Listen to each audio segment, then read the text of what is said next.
Good morning, good afternoon, or good evening, depending on where you are joining us from today. From beautiful Toronto, welcome to today's webinar. This is a very important webinar as we will be reviewing the results from our 15th annual year in review survey. Can't believe it's been 15 years. The largest annual review of our biometric industry, and thanks to all who participated this year.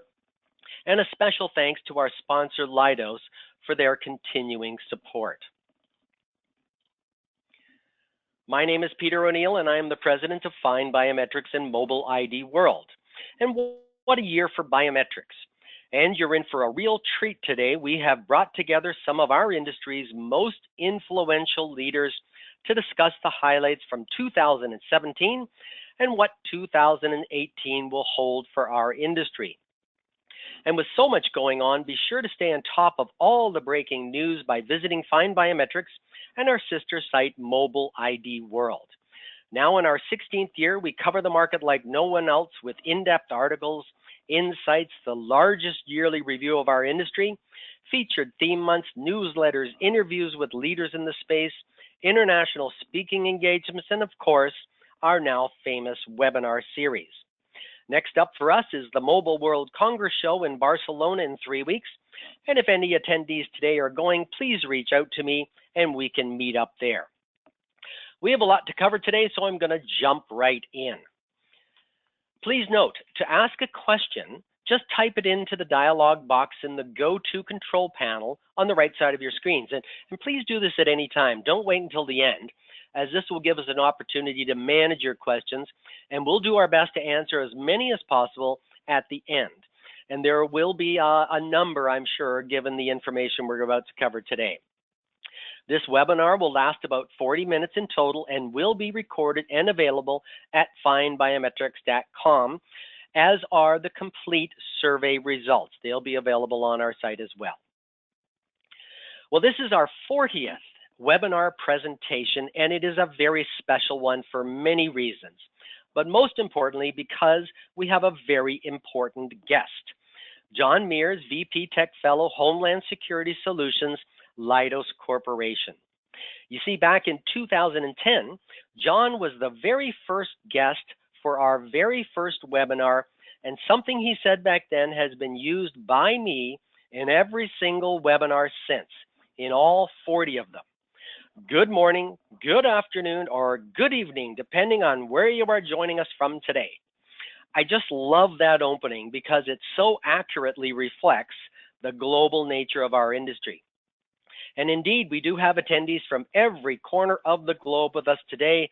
Welcome to our international guests.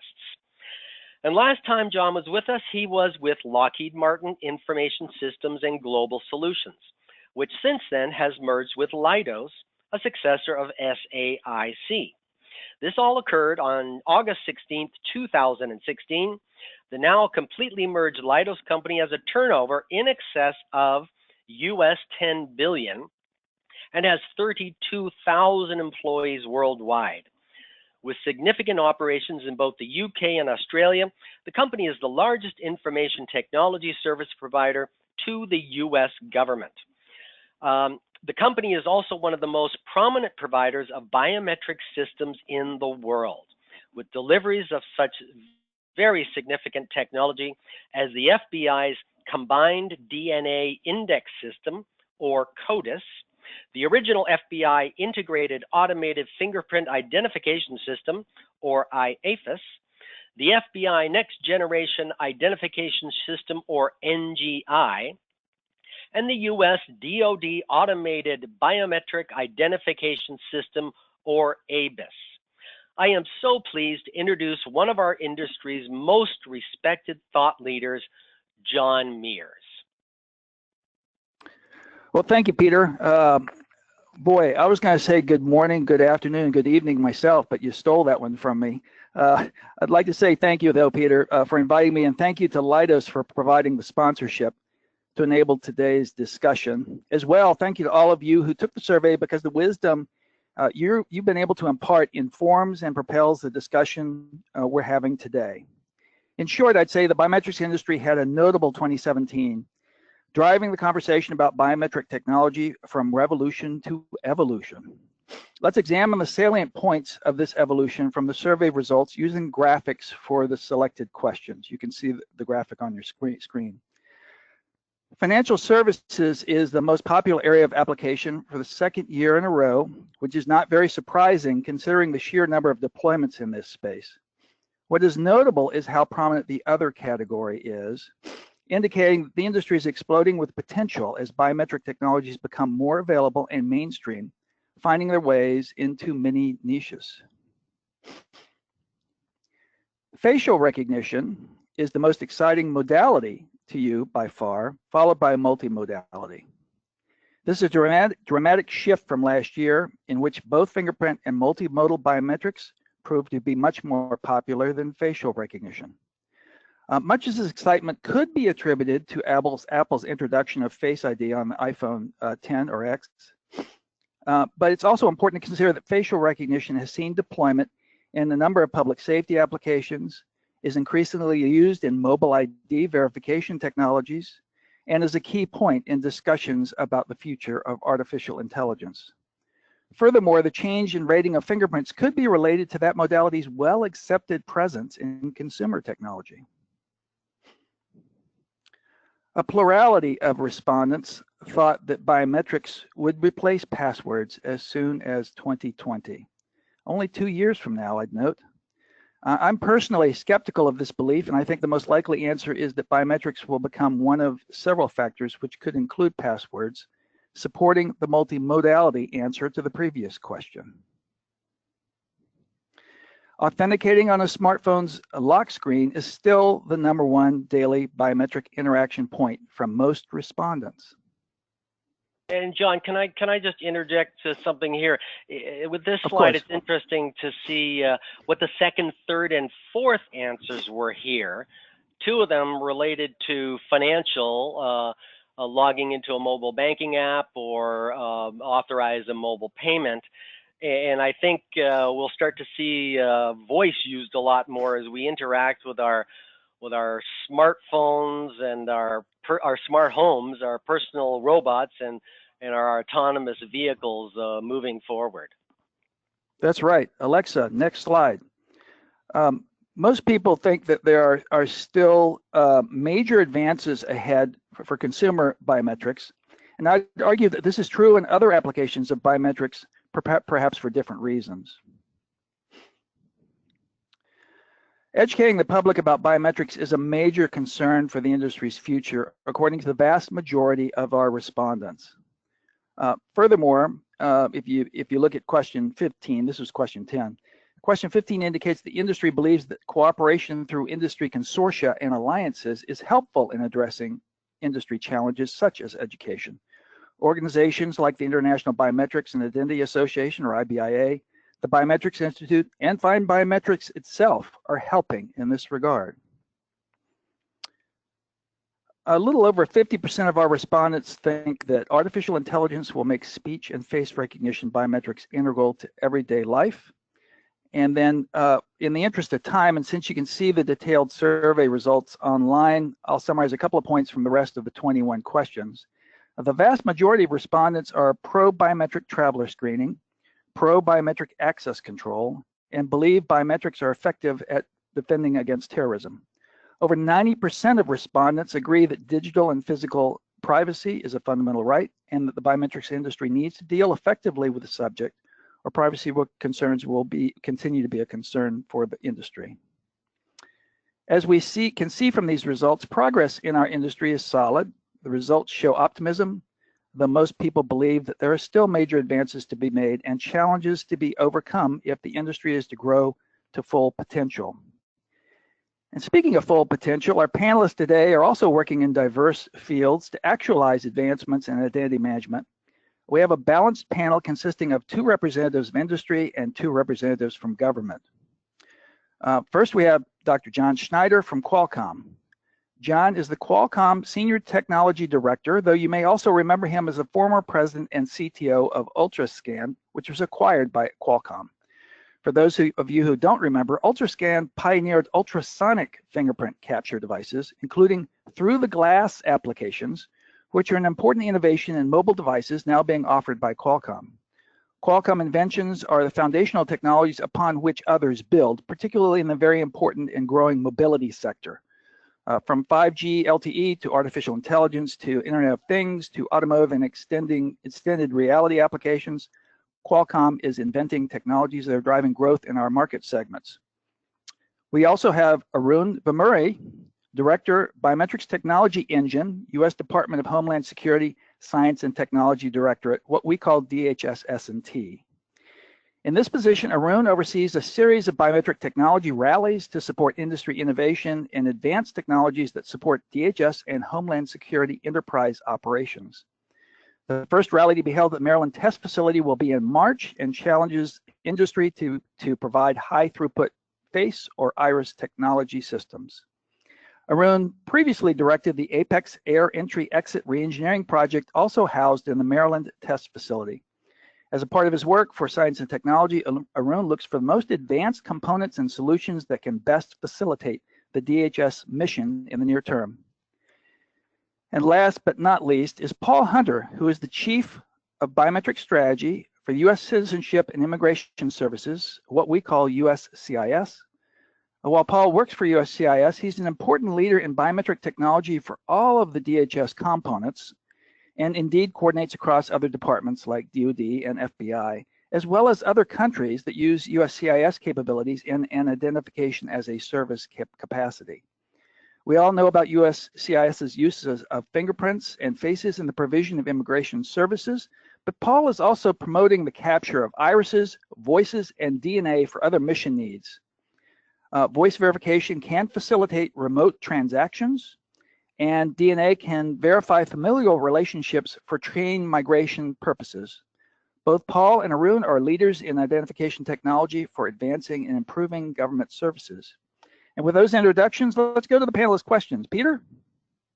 Well, thank you very much, John, for that high-level overview, and welcome to all of our panelists. First question to our panel. Before we dive deeper into the results, I'd like to go around the panel and just get a snapshot of everyone's past year.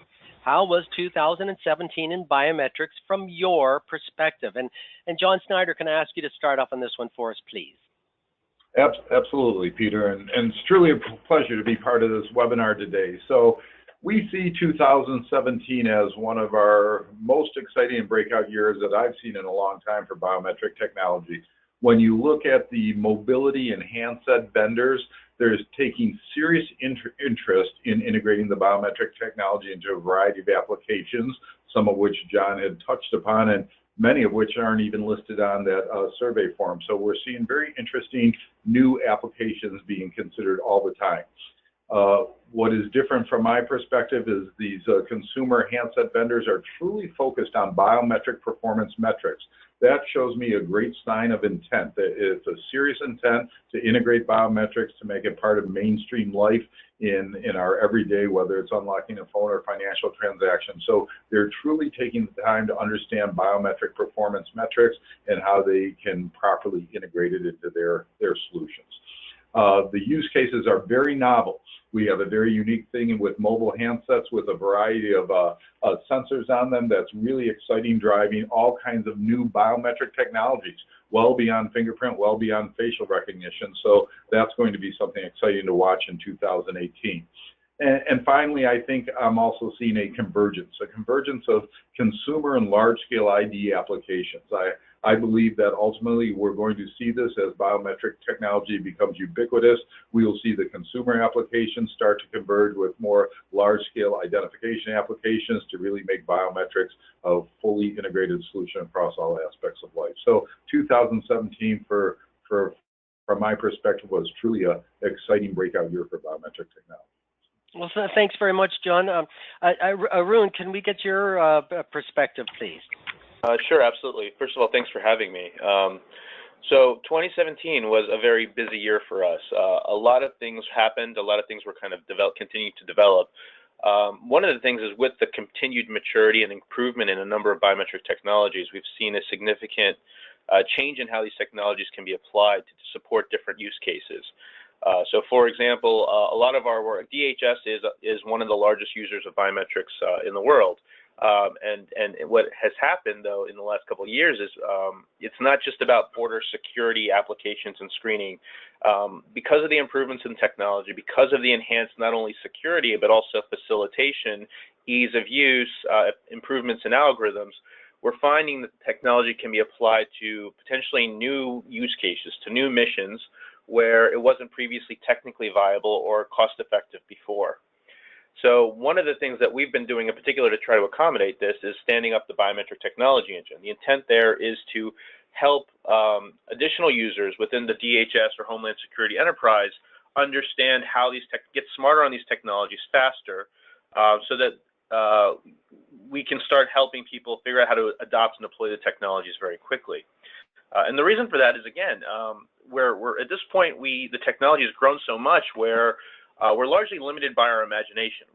We probably, anytime decisions or anything needs to be done based on an identity, biometrics could now credibly play a role. And that may not have been possible before, where we were relying on these slower, less accurate technologies or more expensive technologies. So as this continues to evolve and grow, we look at how the biometric technology engine can support and keep up to pace and help people understand how the new technologies can be applied to maybe even decades-old missions and support them more effectively. Well, thanks very much, Arun. Paul, can we get your take, please?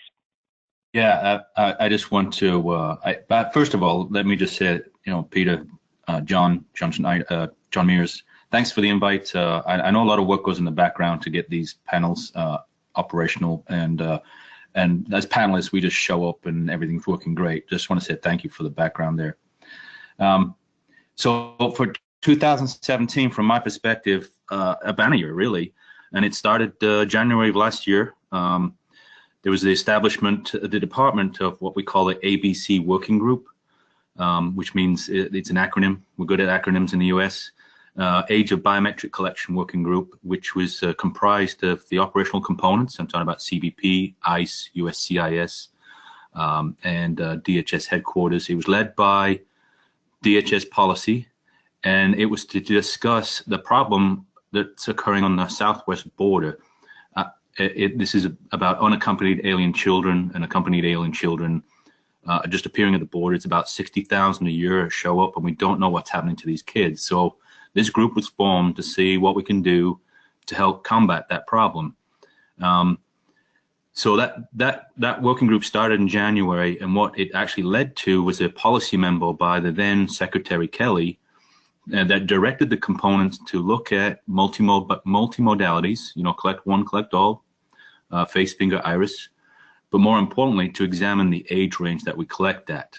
In general, and I'm going to say it in general because it's different wherever you are in DHS, but in general, the age of biometric collection is 14 to 79, or 14 to 75, depends where you are.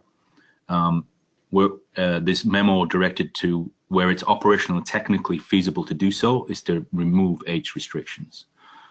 So at USCIS, I'm going to talk about USCIS, we took that very seriously, and actually was a major impetus for us to examine our own operations. So we did that. We formed internally working groups, and what we are actually currently working on, and sometimes I've been told I can't talk about this, but we are looking at implementing a notice of proposed rulemaking. What that means is it gives us the authority to change the age range, but also gives us the authority to collect additional modalities. We're looking at a number of different technologies. Now, fingerprints will always be there. They're foundational element for criminality in the United States, but there are other modalities that we could use to improve our own operations. We are looking to lower the age limit down to 5 for certain populations, not entire. This is not writ large, but certainly looking at refugees and asylum populations to lower that age to combat that problem on the southwest border. But in terms of modalities, we collect a facial recognition quality photograph, but we actually don't use it in any operations. I think our colleagues at CBP have used it more often than we do. We're looking at that in terms of a mobile device to do one-to-one verification, and this is for the employment verification world. We're looking at voice. Now, Arun is graciously taken up that challenge and is going to help us operationalize that. But the use case for voice is, there's actually two use cases. We get about 50,000 phone calls a day at USCIS, and it's a tedious process. You know, you got to verify the identity on the other side on the phone. So you ask, you know, first name, last name, date of birth, what's your address, what's your mother's maiden name, and a bunch of knowledge-based question and answers to verify your identity. Well, voice could really improve that situation. It takes about 40 seconds to verify an identity on the phone before we can actually divulge information. With voices, it depends how you want to. There's two ways to operationalize that, but I won't go into those details. But if you can just have a voice print that you can verify, yes, you are you, Paul Hunter, how can I help you? You know, and it'll be much faster. The other use case for voice is in our electronic world. We are moving away from paper forms and going to electronic online. And we could take a voice print, and every time you log in, we could harden your account. So whenever you have a question on your account, you can use that voice print. That's in the early stages. I think facial recognition has more promise. We're also looking at iris. As you know, we collect face, finger, and a signature. But we're looking at actually incorporating iris into our operations, and there's a couple of reasons for that. It's another modality that our operational components like ICE or CBP or TSA could use. But more importantly, the use case there is the central enterprise repository for biometrics is what we call IDENT. It's led by the Office of Biometric and Identity Management and NPPD. But that database of biometrics is increasing in terms of iris images, and we could use that for cases where we can't actually get a fingerprint. Well, Paul, you certainly have a lot going on. It's a multimodality. We're going to get into a little bit longer, but I'm going to move on to John Mears now and ask him if he can just give us a quick update from his perspective. How has the year been for you, John? Okay, Peter, I'll try and be crisp on this. 3 points I'd like to make, one of which you already kind of started to make. We have an almost 3-decade history of providing large-scale biometric systems in the national interest, and we continued that strong performance this last year, for which we're quite proud. Programs like NGI and the DoD ABIS as well. 2 more points. I'd say that we have to look at some of the progress that's happening across the world, and I would note that UK IDENT is on a path to be replaced by the Home Office Biometric System, or HOBS, and so the Home Office is making significant strides over 2017 and into 2018 in modernizing that program as well for the UK. And that's very important for them. And then the other one that excites me a lot is the progress that has been made. Arun talked about entry-exit re-engineering. The progress that CBP has been making in trials of entry and exit using biometrics, starting in 2017 and moving into 2018. And that's providing a lot of excitement. And so I'm always glad to see these organizations, our customers, making such significant progress. Wonderful, thank you very much. And what I'd like to do now is for the first year ever, since introducing the modality question to our year in review survey, facial recognition has been voted the most exciting, usurping longtime incumbent fingerprint. So forever, fingerprint has been the main one. What is driving this change? Arun, can I ask you to start off on this one, please? Yeah, no, I'm happy to comment on this. I think what you're seeing is a natural, convergence point for a couple of different things. First of all, what really makes this work is, first of all, well, a lot of things. First of all, we're very used to using face. As humans, we recognize people based on our faces typically. Yes, like right now on the phone, maybe a few of you recognize my voice, but in the vast majority of scenarios, we are looking at face or some aspect of face. It's part of everything we do. You know, it might be on my credit card, it might be on my badge, it might be on my passport. But the point is, it's always there. It's never been formally used for automated facial recognition in many applications, but now we're getting to the point where the images that we've taken historically can be processed. So first of all, it's an intuitive thing. It's the next step from human-based, facial recognition, if you will. You're also seeing that the cameras being used for facial recognition, they're everywhere. The cameras are ubiquitous, and in addition to that, the capabilities and the costs have gotten so impressive over the last couple of years, largely because they've been incorporated into consumer electronics like handsets or tablets or whatever else. So you're not only getting more cameras, which results in more imagery and more data, but also significantly improved performance and cost benefits there too. So when you take the addition, our natural inclination to use face, the wide availability of capabilities to collect faces with non-specialized cameras, with commodity and very low-cost cameras, and then now propelled by what we're seeing with deep learning and machine learning, and applying that to facial recognition algorithms to get them to be far more competitive than they once were. This is why facial recognition is largely has gotten a lot of the attention. It's gotten a lot of hype in previous years, but now we're at the point where this is actually fitting a lot of different use cases, because not only do we have data today and lots of cameras today, we have images that people have collected over the years, and we have these really powerful algorithms that have gotten much better in the last few years. I guess the one thing, I don't want to throw this, cold water all over everything, but there is still kind of an open question about how much unique information, identifying information, really is in a face. Because as you know, you can match faces and you might get false positives, right? And there's this one example I'll just throw out there is, I think it's the Google Arts and Culture app, which allows you to take a selfie and find your look-alike, if you will, in photographs or paintings. So people do resemble one another. So it's something to kind of think about as we look into this in the future and figure out how well we can actually grow. But right now, I think there's a lot of promise, a lot of excitement, and it's not just one reason. It's for a lot of different reasons. Thank you very much, Arun. Paul, can I get your take on this, please? Yeah, I'll be real quick on this. I think ease and convenience of use is driving that. Not every business use case requires a fingerprint, and I think from a DHS perspective, you look at risk and you look at threat. Once you've established an identity, does it make sense to fingerprint everybody every single time? In the case of entry-exit there, the risk of letting a bad guy out of the country is far less than letting one in. So fingerprint come in and face going out.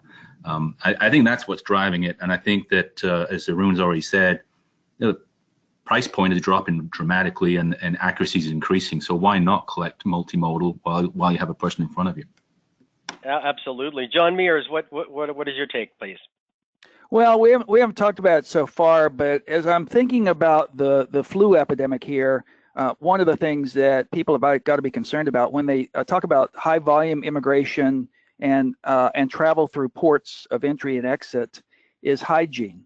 And so the fact that face is a standoff biometric can be captured at a distance certainly contributes to that, notwithstanding the promise of fingerprint on the fly, those types of things. But I think that for a lot of the reasons Arun said already, people are comfortable with it. And I just add the hygiene factor, since we're also hyper aware of the flu outbreak here.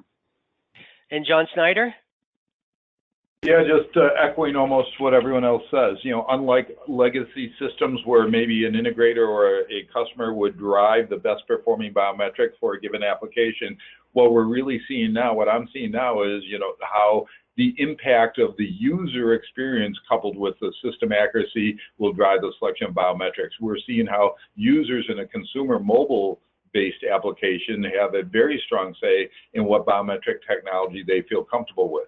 I caution everyone, every biometric technology out there has pros and cons. Will the future be facial? Will it be fingerprint? Or will it be a to-be-determined biometric modality? I think only time will tell, because there's always challenges when introducing new biometric technology, but the excitement of what the mobile consumer application space has brought to biometrics, we're starting to see some of these technologies really be tested in a very high volume, large scale application. So it's exciting.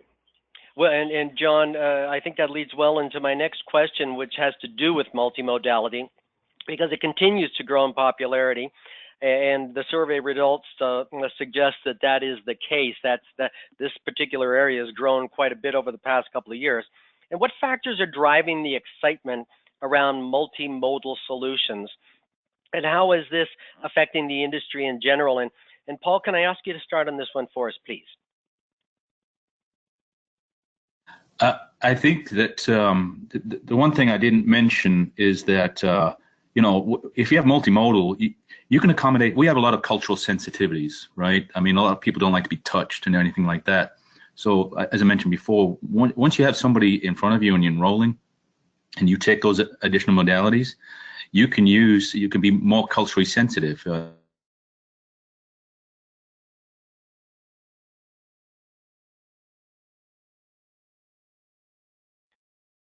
Paul, we lost you there for a second, so I'm going to ask John Mears if you could take over this, and can we get your update while Paul reconnects? Sure. I think that one of the basic principles that has been true in security technology for some time is this idea of multi-factor, that while one factor by itself may not be as assured, 2 or 3 factors provides you much higher levels of assurance. And the fact that, and somebody mentioned earlier, the sensors have gotten so cheap, if you can conveniently collect more than one, why not? Now, the only thing I would add to that as well is that since people are in contact with their devices for long, extended periods of time, particularly their mobile devices, you can't pry them from people's hands, the opportunity to observe behaviors as one of the biometric factors that can be added in just really enhances that assurance of a multi-factor, multimodal type of authentication and identification. It's a very important point, John. We're seeing a lot of growth in behavioral biometrics. And Paul, are you back? Yeah, did I drop off? Yeah, it's okay. I don't know where I dropped off, but I for some reason my connectivity seems to be dropping here. Okay. But anyway, cultural sensitivities, I think that's what's helping drive multimodalities, is a contributing factor, I should say. Wonderful. And John Schneider, what's your take on the multimodality growth? Why is this happening so rapidly right now?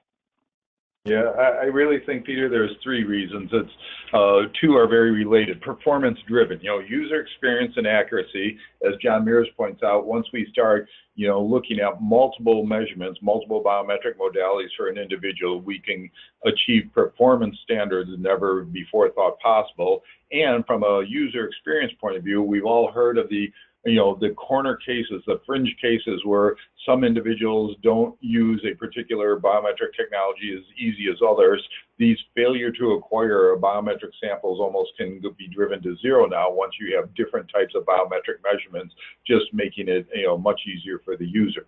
Ultimately, what I believe this is going to lead to is a continuous authentication scenario where the user will be able to be continuously identified throughout the possession of their mobile device, if you will, making the entire identification process a much more secured process. More security means new applications will be thought of based on new performance levels.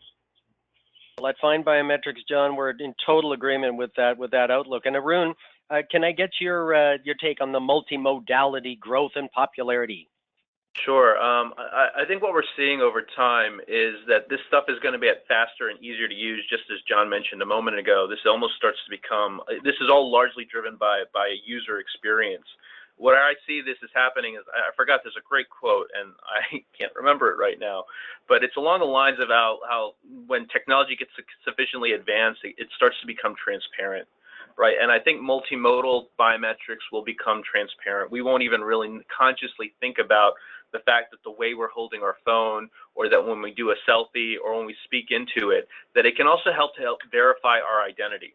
And I think this is not only going to happen with biometrics. I think it'll happen with multi-factor authentication as well. When you start thinking about what you have and what you know.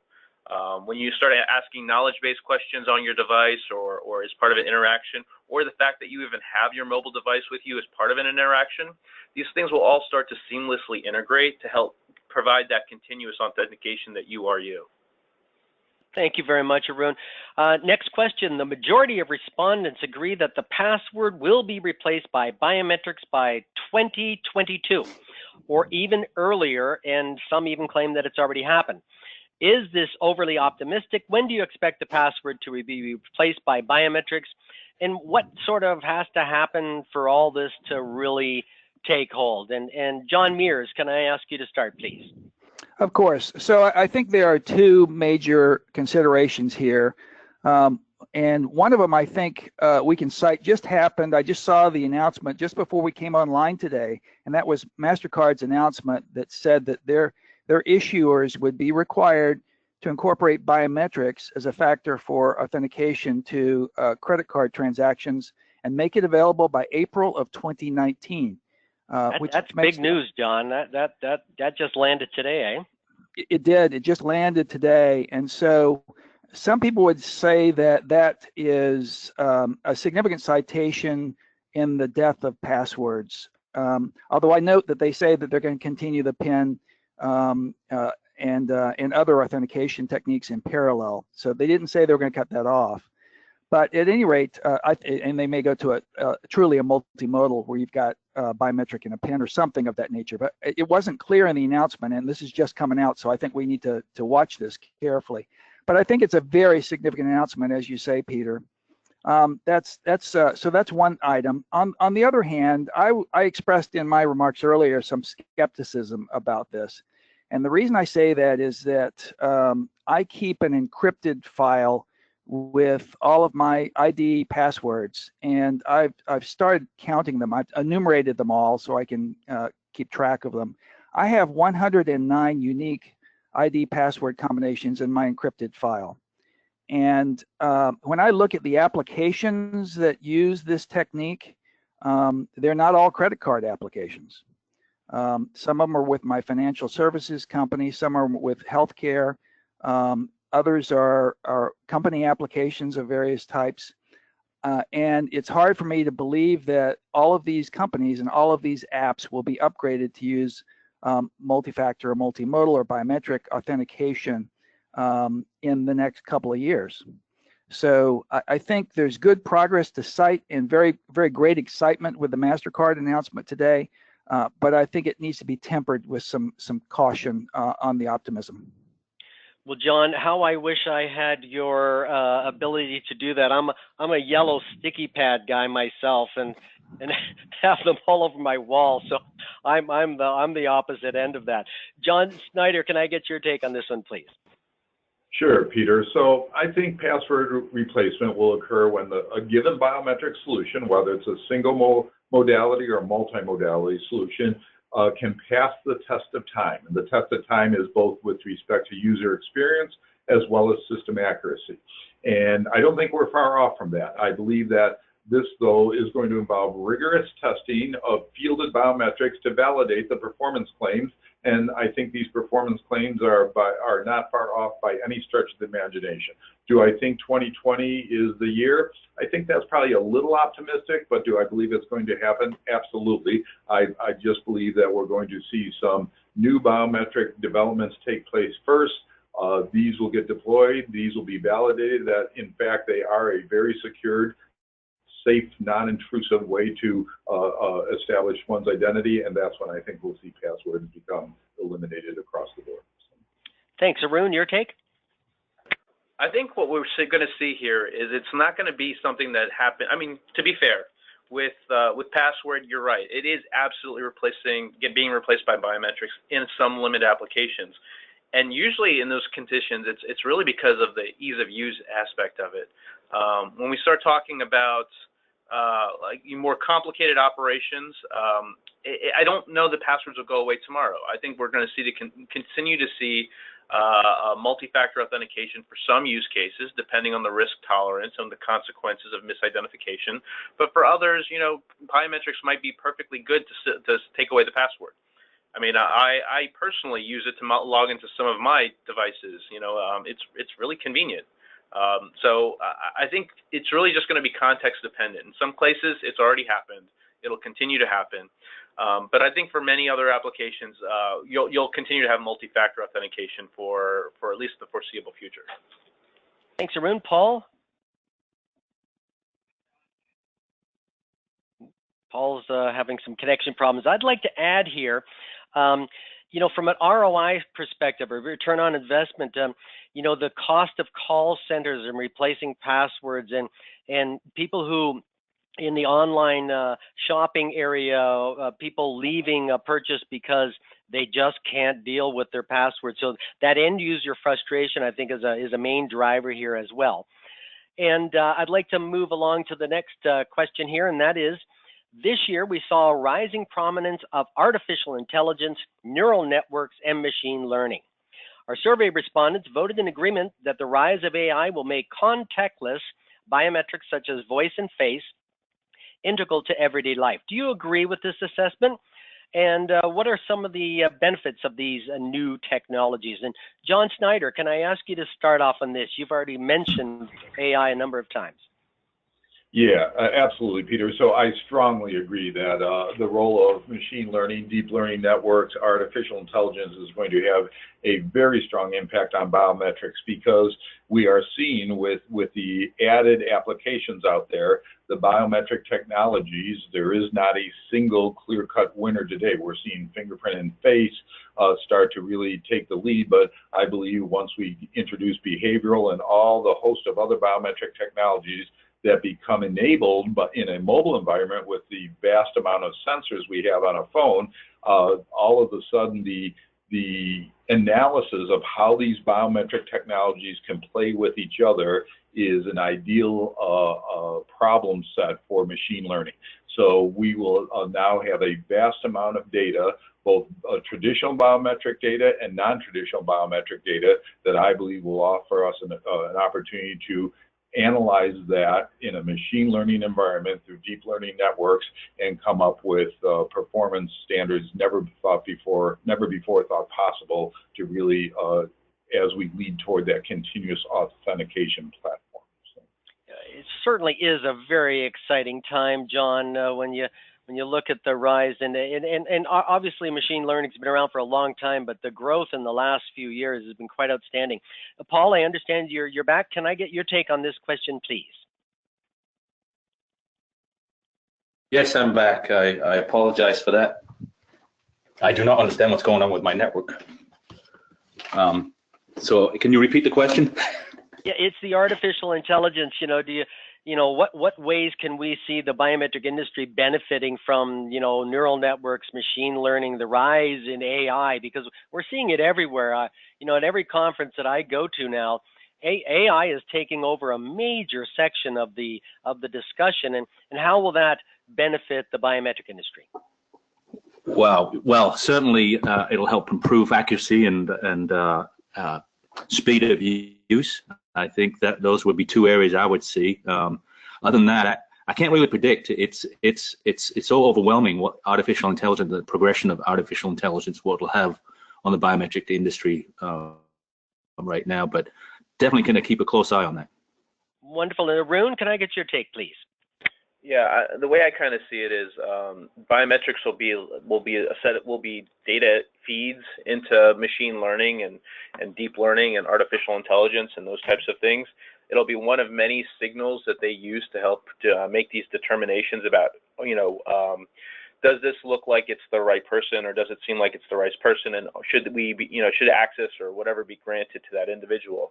So I think there's a very complementary aspect here where biometrics will, the performance, the yes-no match, the thresholds, the algorithms will get better through the continued improvement in these algorithms and the techniques that we apply. But then it'll also get really good in just this whole concept of identity and combining, again, these different factors of biometrics as well as, all the other factors that we typically associate with identity management. Thanks, Arun. And John Mears. So I agree with the enthusiasm for this, and I don't mean to be the naysayer, but I'm going to mention a couple of concerns about the growth of the industry versus, say, the traditional algorithmic approaches to biometrics. The machine learning, the training of deep neural nets depends on access to large labeled data sets.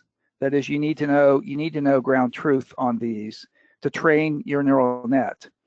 So the people generally that have the best data will get the best results. So having access to these large data sets, perhaps even at the national level, can provide a strategic advantage. The next thing to worry about, I think, as an industry is the number of data science graduates that we're producing that can step up to these kinds of challenges. The proliferation of these types of applications, while the growth is strong, it could be limited by the number of people that have data science types of degrees to advance the industry.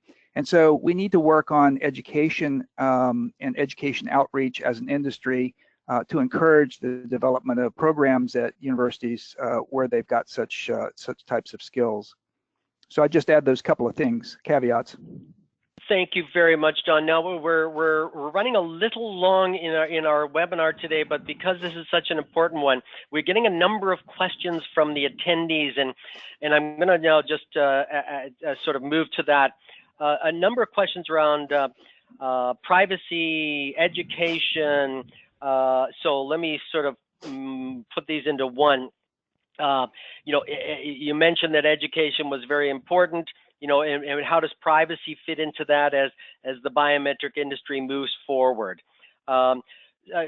Just some general comments around that. Who would like to take this, please? If I might, while I've got a good connection, let me take a stab at this. Education is key. We actually developed a strategic framework just a couple of years ago, and we said that communication and education is going to be critical. I don't know if you've noticed this, but you see a high level of presence from DHS to educate about what we're doing with biometrics and how it's going to fit into our business processes. And I think that is really critical to addressing that. And in terms of privacy, real quick, build it in at the beginning. Get those privacy folks in the room before you start building any systems is the key. Paul, we couldn't agree more. Baked-in privacy, I think, is the way some people talk about that. Would anybody else care to comment on the privacy education question? So this is John Mears. I'll make one comment on educating because it's something I've been speaking about at some conferences recently as we engage in privacy panels.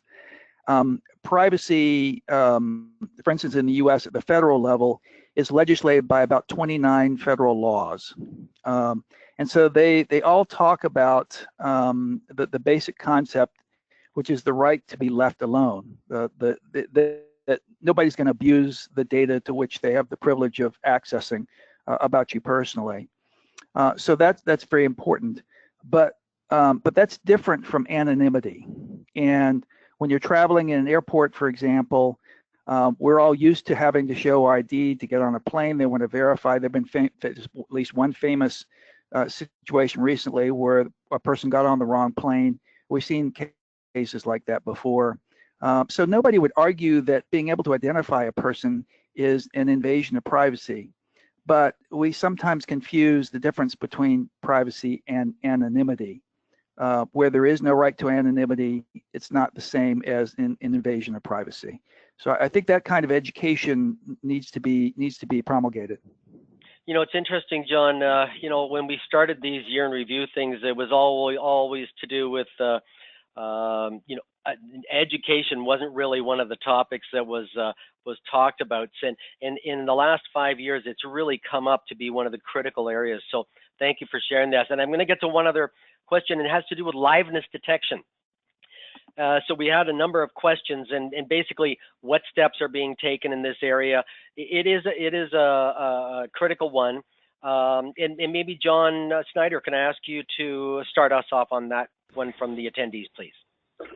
Sure, it is critical. It's hugely critical, and that as I see it, all of these technologies, just like biometric technologies, as they mature over time, we've seen huge advances in liveness technology over time, and I think they will become a naturally integrated solution with biometric technology that, again, you won't know it's there in the background working, but the whole additional security that anti-spoofing / liveness technologies provide to biometric systems, I think will just become part and parcel of an entire biometric solution. So Do I see their future? Yes, I do. And the technology is making, there's a couple of very strong leaders in this industry, and their technology is very encouraging. So. Great. Anybody else like to add a comment to that? Yeah, sorry, this is Arun. So yeah, I think this is going to continue to be a thing that we're actively watching and working to kind of continuously improve. I fully expect that as biometrics, I mean, I make this point sometimes, in many cases, biometrics are not secrets, right? Our photos are widely available. Every one of us on this panel right now are photos in this PowerPoint.